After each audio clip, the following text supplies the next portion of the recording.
Three, two, one. We are live. Welcome, ladies and gentlemen, to the Daily Profit, brought to you by Cryptocartographers. With me, as always, is Jaybird. How you doing, Jaybird? How's it going, Bash? Doing pretty well. How about yourself? Doing pretty fantastic. About to read these people off some good news articles here. First off, we have Chinese regulator warns against mythologizing blockchain. So, diving into this article here, basically what he is saying is that he doesn't want the crowds, the masses, to kind of look at this in a very romantic light, is what he's getting at. The head of the International Department of China Banking and Insurance Regulatory Commission has warned against mythologizing blockchain technology. Speaking at the 5th FinTech Bund Summit in Shanghai on July 8th, Fan Wenzong, does that sound right to you? Wenzong? Sure. Argued that although blockchain is an innovation with significant meaning, it is a disservice to mythologize the technology. Fan reportedly said that it's difficult to admit blockchain as a revolution because the idea of multi-entry bookkeeping has been circulating for hundreds of years. Fan stated that decentralization is not a new trend but a loop because the earliest human transactions were without central authorities. Fan reiterated the government position on cryptocurrencies, stating, "Blockchain is a useful innovation, but that doesn't mean cryptocurrencies, which blockchains have given rise to, are necessarily useful." This I can actually agree on. We talked about this in our last episode about how just because a cryptocurrency is based in blockchain doesn't necessarily mean that it's going to survive. Do you agree with that statement? Oh yeah, I mean, I agree with it, and so do the facts. We've seen it time and time again. I mean, it's something that, can lead to a lot of hype that you've seen in a lot of cryptocurrencies, and a lot of them have crashed since December, which kind of gives you the idea that there's not a lot of intrinsic value there. However, there are a lot of very useful things to do with blockchain. So just because it's not a currency doesn't mean that there's not good tech behind it, is essentially what he's trying to say. Yeah. China itself has adopted a severe stance in regards to cryptocurrencies. According to South China Morning Post, by the end of May, regulators had banned domestic access to 110 crypto exchanges overseas, while police have investigated 300 criminal cases related to digital currencies. So basically, they're just cracking down on all the bad pieces of blockchain, which you can't really argue with them. That makes a lot of sense. Of course, with every great new innovation, there's always going to be nefarious things going on. True. Which actually leads me into the next article, unfortunately. So, this one, China has apparently arrested 20 people in cryptojacking case allegedly affecting over 1 million computers. So again, 1 million computers in being affected by cryptojacking. So 20 suspects have been arrested in China in a major cryptojacking case allegedly affecting over 1 million computers and generating 15 million won, or about 2.2 million in illicit profits, says the Legal Daily reports today. Cryptojacking is the practice of using a computer's processing power to mine for cryptocurrencies without the owner's consent or knowledge. So if you don't quite understand what this means, what they're doing is they're running processors in the background of your normal computer functions to where it slows down your computer, and they are unknowingly to you mining cryptocurrencies in the unused space of your computer's processor. So they're making money off of your hardware, unfortunately. According to local sources, an investigation of the case began in January 2018 after the security team at Tencent, the tech giant that developed WeChat, alerted the Weifang City Public Security Bureau about a mining script hidden in a freely downloadable plugin. This so-called Trojan horse-style mining script was reportedly programmed to run whenever it detected that the CPU utilization of the computer was at less than 50%. So basically, when you weren't running your computer on full blast, they were mining, they were taking money, using your power, unfortunately, which, I mean, you know a little bit about mining. I know you have a little bit of an operation. I'm sure electricity isn't cheap, is it? No, pretty much nowhere in the world. Even in China, where it's more heavily subsidized, it's not very cheap. It adds up. People think it's just free money. Oh, you turn your computer on, you start mining, and it's free money. And then you get your electricity bill, and you realize that free money isn't so free anymore. Right, and then the market crashes by 50%, and then you're at a loss. Yeah, exactly. Based on information revealed in the trial of one allegedly involved individual arrested in March, the task force subsequently uncovered the implication of a company called Dalian Shangping Network Technology, leading to 16 more arrests. So there's a big ring of these guys. Oof.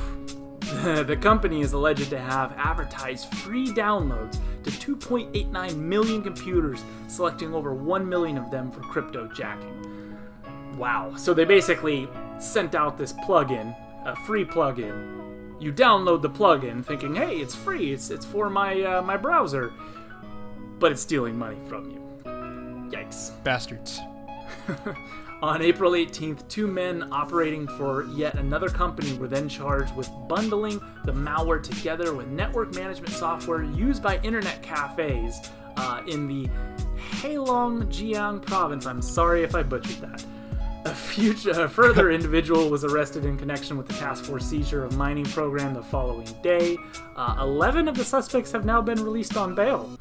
Wow, so just a little slap on the wrist there for those guys. That's pretty crazy. Now, I wonder if they're going to get to keep their profits. Yeah. I'm going to guess not. I'm going to guess that was That'd be a spicy detail right there. Yeah. Let's see. Over the 2 years that the cryptojacking scheme ran, 2.2 million was allegedly mined. Just last month, a news report published by cybersecurity firm McAfee Labs, is that still McAfee still a thing? Yeah. Revealed that certain forms of cryptojacking rose a staggering 629% in the first quarter of 2018 compared to the previous quarter. Wow. That bull spike, though. I was going to say, basically what happened was they stopped making money trading and holding, and they said, well, I guess we got to make our money somehow. They started hacking the hell out of people. Oh, jeez. Also in June, a cybersecurity team discovered that 40,000 devices across various industries had been infected by a Monero XMR miner as a part of a hybrid malicious traffic manipulation and crypto mining campaign. That's crazy. 40,000 devices. That's just... oh my god. In addition to the 1 million in China. Right. That's an absurd amount. So we have a new career path, or is this what we're doing? I mean, no, well, just kidding, guys. Maybe if we move to Somalia. Yeah. In case the NSA is listening into this, we are not actually going to do that. We officially state that we aren't going to do no nefarious purposes. Nor do we endorse it. Anyways, moving on. Next article to leave you guys with a little feel-good article here. FedEx Institute partners with pharmacy to use blockchain for cancer medicine distribution. So, the FedEx Institute of Technology has announced its partnership with this pharmacy services. The company is called Good Shepherd Pharmacy to develop new blockchain-based infrastructure to help cancer patients get medications. A news outlet reports. The FedEx Institute of Technology is an organization that serves as a promoter of interdisciplinary research and emerging technologies that operates in tandem with the research infrastructure of the University of Memphis. The institutions launched the institute in February of this year in order to make University of Memphis a center of technology and research. Memphis-based Good Shepherd Pharmacy reportedly recognized blockchain as a means to retrieve unused medications from cancer patients and pass them on to economically disadvantaged patients who would not be able to regularly afford them. A secure and immutable ledger would allow for a safe and confidential distribution of medical information. The Good Shepherd Pharmacy CEO Phil Baker said that in Tennessee alone, over 10 million worth of perfectly good prescription medication gets flushed down the toilet every year. blockchain is a solution for that problem. The Remedy Project, Reclaiming Medicine, will divert valuable medication into the hands of patients who would not otherwise use it. So it sounds like what they're essentially doing is recycling those medications that aren't used, which, I think that's definitely a very good idea. Now, granted, the implementation of that idea might be a little shaky, because how would you distinguish if a medication's been tampered with? You know what I mean? True. Hopefully the blockchain could help with that, but who's to say? Right. I can understand where the medication's going, who's currently holding the medication, but, I guess that seems like, when the medication's in someone's household, what could happen while it's there, and we don't necessarily know that. But I'm sure they're thinking about this. I'm sure they're going to work out these little kinks. The Institute will actually host an event to attract blockchain experts and enthusiasts to discuss the Good Shepherd's proposed initiative. So this sounds like it's just an idea so far. The event will be held in tandem with Blockchain 901, a professional organization that aims to expand the tech workforce in the Memphis area. In May, FedEx CEO Fred Smith said that the blockchain is the next frontier that's going to completely change worldwide supply chains. In February, FedEx joined the Blockchain in Transport Alliance, or BITA, a focus group whose members include rail operator BNSF, JD Logistics, and GE Transportation. So there's a lot of big names working on this. I've always seen the supply chains was always the most applicable case for blockchain. Right. That's just kind of almost what blockchain is built for, to just simply track things, track transactions, which is fantastic for this ever-growing world of supply chains. You look at Amazon, they're kind of the big dog on the block, and they're putting out businesses because their supply chains are so good. So imagine if you had an immutable ledger that tracks these things, how much better and more efficient they could get. Finally, last month, another blockchain-based pharmaceutical project was announced by Microsoft and supply tracking solutions provider Adence. This new system offers end-to-end traceability and visibility from the point of origin along the whole supply chain, which allows users to trace single product items within a case. So this is pretty cool. I like the idea of what they're doing for cancer research and basically redistributing this medication. Granted, I think that's saving some money for big pharmaceutical, which don't know if they really need money saved, but that's a topic for a different day. Yeah.